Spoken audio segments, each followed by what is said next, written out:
Welcome back to my channel.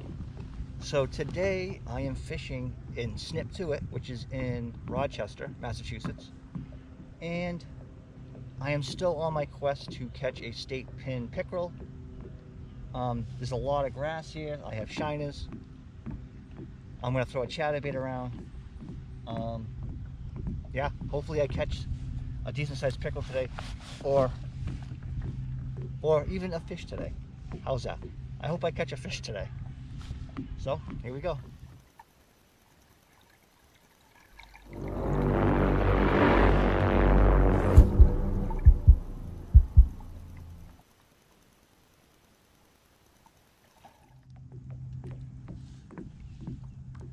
So this is what I'm throwing today.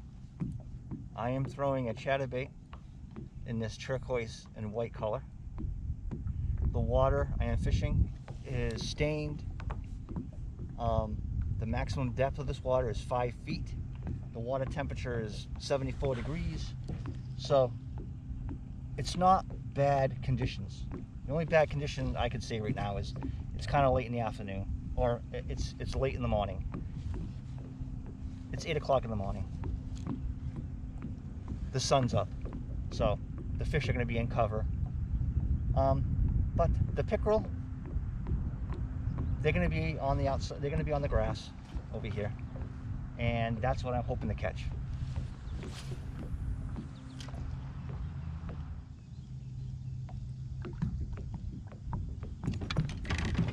All right, so I'm going to get a shiner out there, and the rod that I'm using for the shiners, this is a medium heavy fast action rod. I have I think this is, what was this, 30? This is 30-pound braid. I have it on a swivel to 20-pound monofilament. The reason for the monofilament, I don't want the pickerel to be able to bite through this. And I have it on a float. And I have shiners, and I'm going to put the shiners in the water.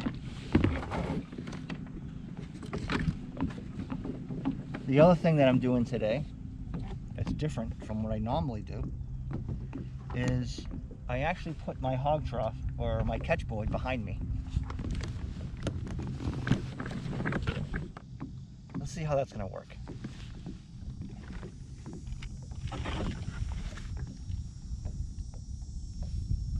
That was pretty smooth. That was really smooth.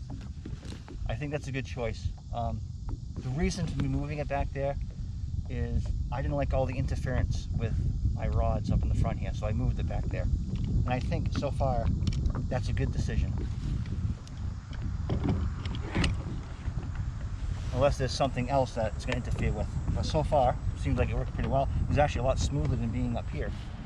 So I was throwing the chatterbait around, threw the frog around. Nothing's happening. I have the shiner out there. Again, nothing, zilch.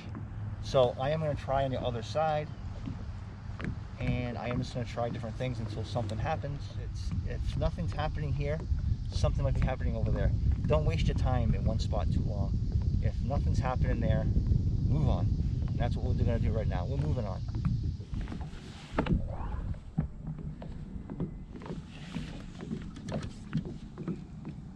All right. And here we go again.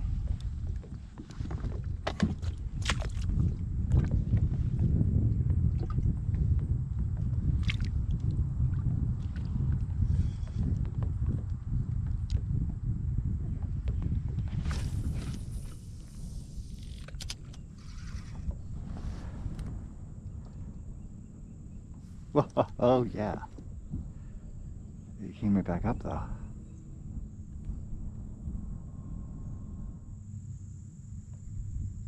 There it goes. There we go. Yes. Whatever this is.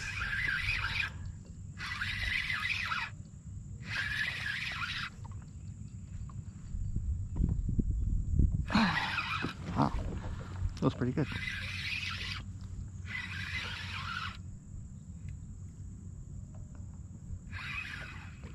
It's a pickerel, small one. Come on. Yeah.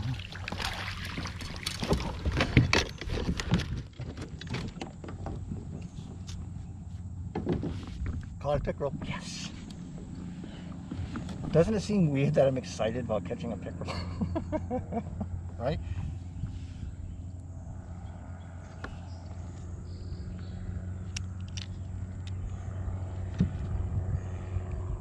I think that's something, a phrase you don't hear from fishermen, like, yes, I caught a pickerel.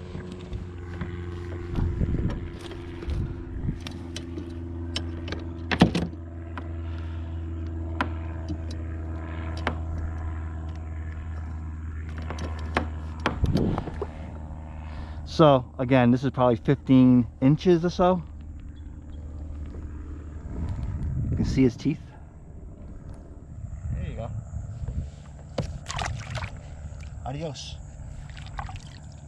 Alright, so now, that was just a warm-up. One thing about pickerels, they're slimy. It's like a giant snot. And what I did, since we're in shallow water, I raised the bobber and I put it down so the shiner didn't have so much freedom to be able to hide.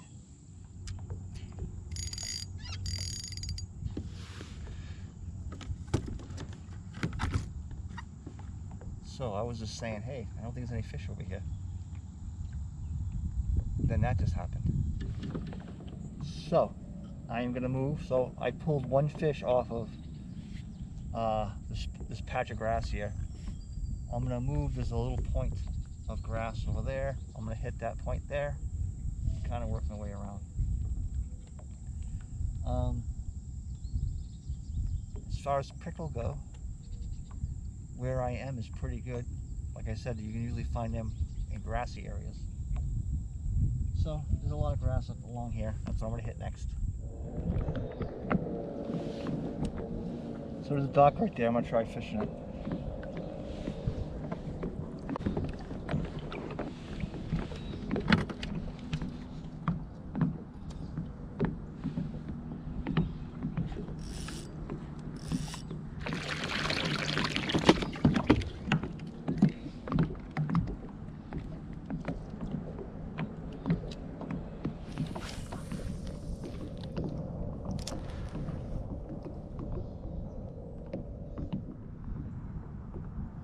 All right.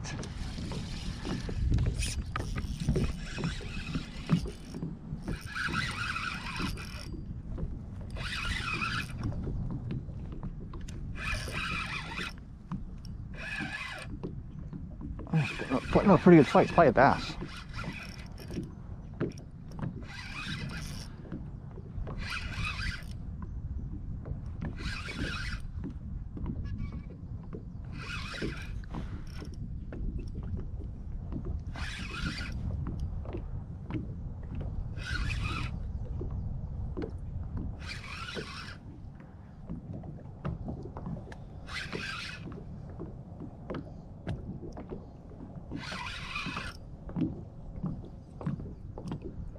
Yeah, it's a bass. It's a good size one, I must say. Whoa!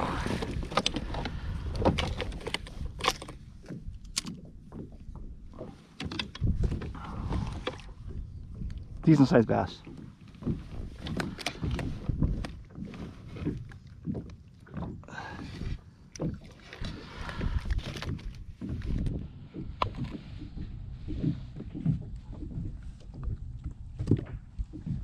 Go. Not too bad. It's probably 18 inches. I'm not even going to measure them, but it's probably 18 inches or so. Really healthy looking. Pretty good stomach. Doing well. So, thanks for joining my channel today.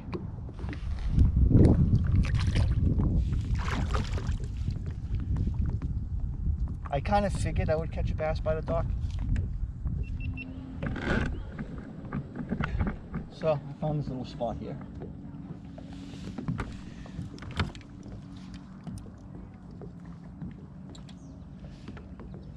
why not try it?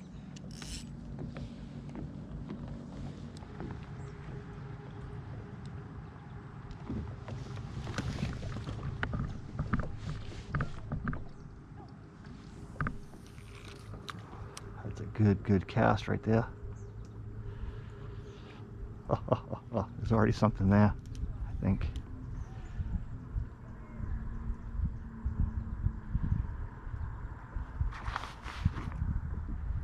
Yeah. Oh, maybe not. Maybe so.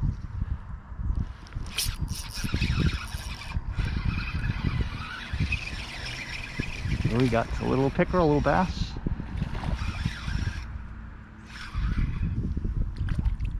A little bass.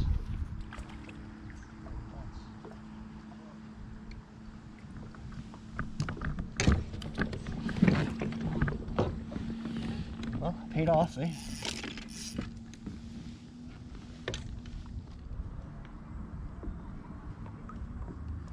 So it's easier for me to take the hook out this way.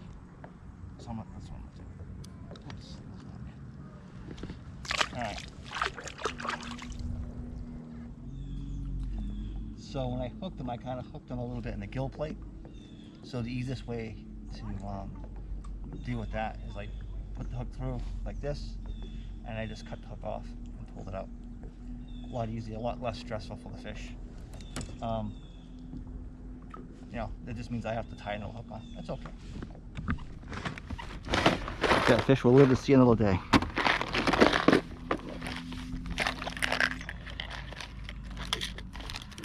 Oh, you know what? I can show you the hooks I'm using. Is this hook the head of it? You know what? I don't think that was the hook I was using. But anyway, these are the wide grip hooks, and they're made by Eagle Claw. Most of my hooks are all by Eagle Claw. I mean, I can't really say that I buy Eagle Claw because of Eagle Claw. This happens to be, I guess, the most popular brand.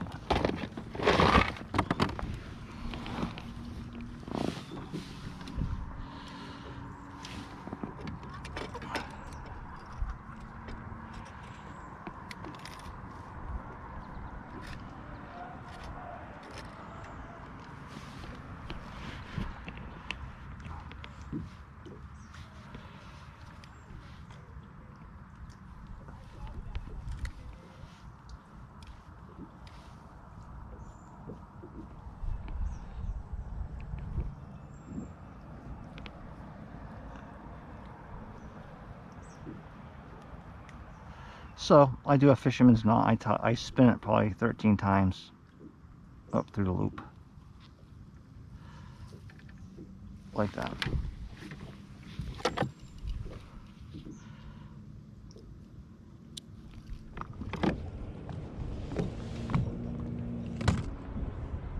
So as always, thanks for watching.